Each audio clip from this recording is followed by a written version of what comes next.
Okay, bisitahin natin si Vodcaster muna, Kapsat. Kay Sir Bad muna tayo, mga Kapsat. Sir Bad. Ito, tungkol kay Bato, mga kakabsat.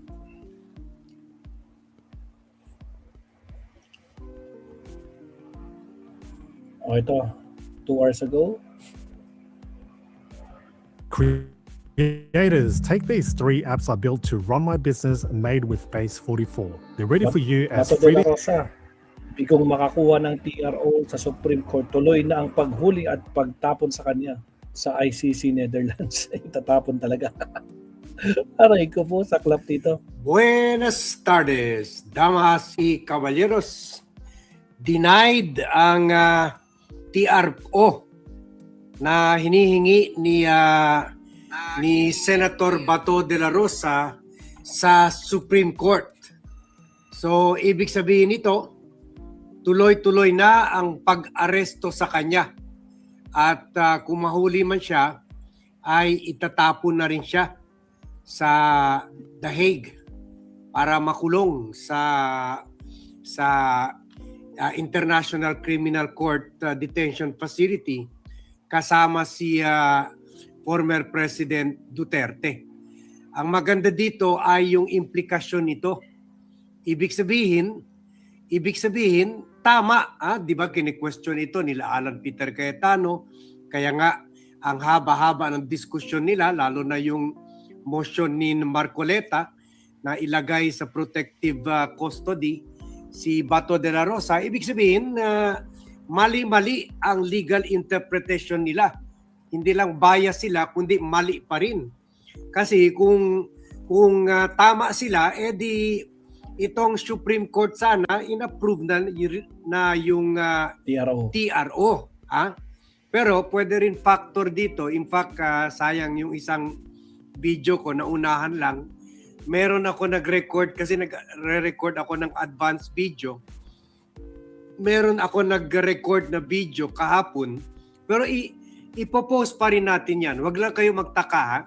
Kung doon sa video, sinasabi ko, madidina yung TRO dahil sa pagtakas ni Bato. Kumbaga, nung tumakas siya, nagiging moot and academic na ang TRO. Ibig sabihin, bakit pa issue ng TRO? Tumakas na siya eh. Sinasabi niya doon sa pleading niya sa temporary restraining order ay dahil aarestuhin na siya sa Senado. Wala na siya sa Senado. Kumbaga, siya rin mismo ang napahamak ang sarili niya sa pagtakas niya. Sinabotahe niya ang sarili niyang TRO sa pagtakas niya.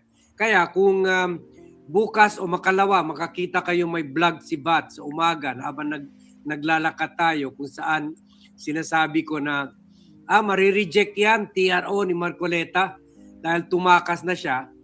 I-repost na lang natin yun kasi sayang rin yung effort ni Bat. Nag-record tayo niyan kahapon. Pagkatapos naunahan ng event bago ko i-post yan na deny nga yung TRO. Kumbaga naging totoo yung post natin kahapon. Yung pag-record natin kahapon habang naglalakad. Pero ipopost ko pa rin yan para makita nyo yung grounds.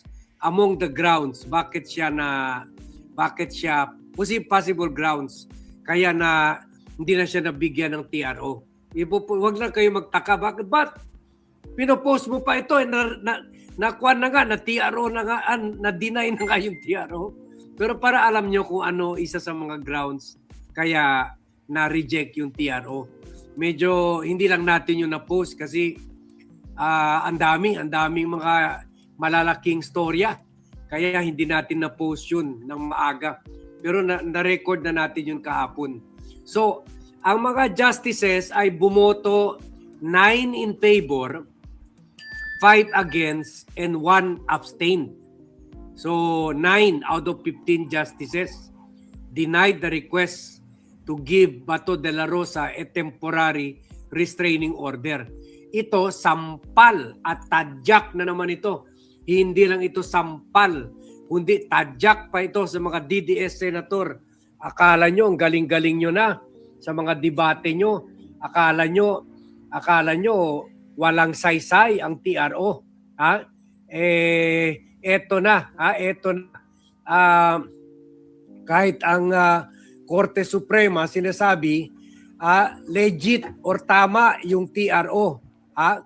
Kaya sabi ng Supreme Court in a press statement, the SC in a vote of 9-5-1, 9 in favor, 5 against, 1 abstained, denied the prayer for temporary restraining order and or status quo ante order. Status quo ante, ibig sabihin bumalik sa dating gawi, kung saan parang wala na issue, parang wala naglabas ng arrest warrant kay Bato. Yun, pagkatapos sabi nila i-upload nila dito yung ang original prayer ni Bato, he prayed for a TRO and or status quo ante order to prevent the Department of Interior and Local Government, the Department of Foreign Affairs, the Department of Justice, the Philippine National Police, the National Bureau of Investigation, the Bureau of Immigration, the Armed Forces of the Philippines, and the Criminal Investigation and Detection Group from arresting him on the basis of any arrest warrant from the International Criminal Court, red notice, and diffusion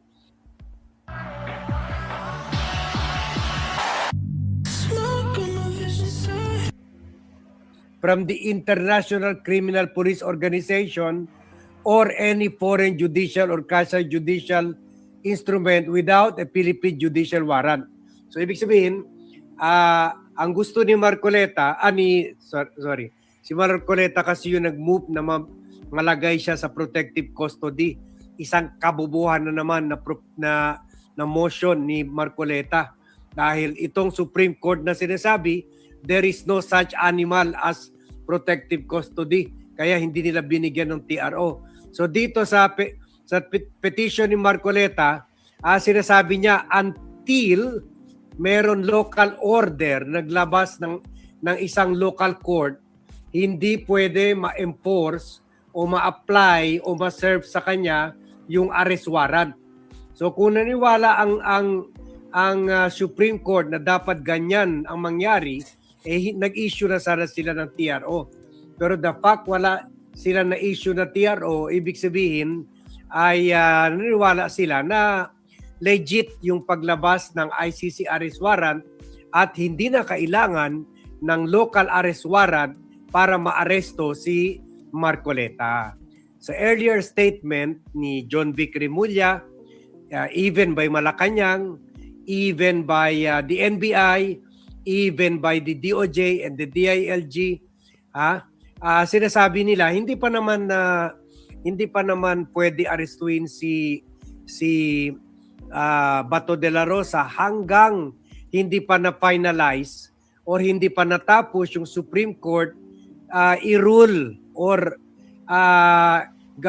maglabas ng desisyon ukol sa TRO ni Marcoleta ni Bato de la Rosa, ukol sa TRO ni Bato de la Rosa. So ngayon nailabas na yung dininay na yung TRO, ibig sabihin pwede na talaga arestuhin si Bato de la Rosa at kung na-aresto siya, hindi na siya bibigyan ng TRO ng Supreme Court at pwede na siya matik, pwede na siya isakay sa eroplano para ilipat na siya papunta sa The Hague. So sa tingin ko baka wala na yan sa bansa si Marcoleta. Lalo na kung makita niya itong desisyon, mabalitaan niya ukol dito sa desisyon na ito. So yan na po, very, very, very quick and short update dito sa issue na ito dahil magla-live na po tayo 3:00 sa session at baka mapatalsik na talaga si Alan Peter Cayetano dahil partly dahil sa desisyon na ito, dahil lumalabas, maling-mali sila, wow mali ang posisyon nila as far as the arrest of Marcoleta. Nagbigay, nag-harbor sila ng kriminal, pinatakas pa nila yung kriminal, kaya mas lalo mawawala, masisira ang kredibilidad ni Marcoleta sa kapwa senator niya. Tingnan natin kung kung nagmamadali tayo nagkakuan yung pangalan natin, nag-jumble ni Alan Peter Cayetano, kuan na naman ito, sampal na naman ito kay Alan Peter Cayetano. So tingnan natin what will happen to him this afternoon. So at 3 o'clock magla-live tayo ulit sa Senate of the Philippines. So thank you very much everyone for watching. Thank you very much for joining me in this vlog. Good afternoon to all and see you in my next vlog. Alright, salamat Sir Bad. Talagang ma'am, denied talaga itong si Bato de la Rosa sa Supreme Court, kaya problemado sila ngayon. Marisa Sunokawa, shoutout, I am Batman, Aurelia Odenia, Don Official, Maki Kwan, at saka sa lahat ng mga nandito, shoutout sa inyo ma'am. Mag last 2 topics po tayo bago tayo mag-end, tapos tuloy natin sa bahay mamaya kasi may work ako ng 5:30 mga kabisat, no? So pwede pa 2 topics. Last 2 topics po tayo. Countdown tayo in 30 seconds.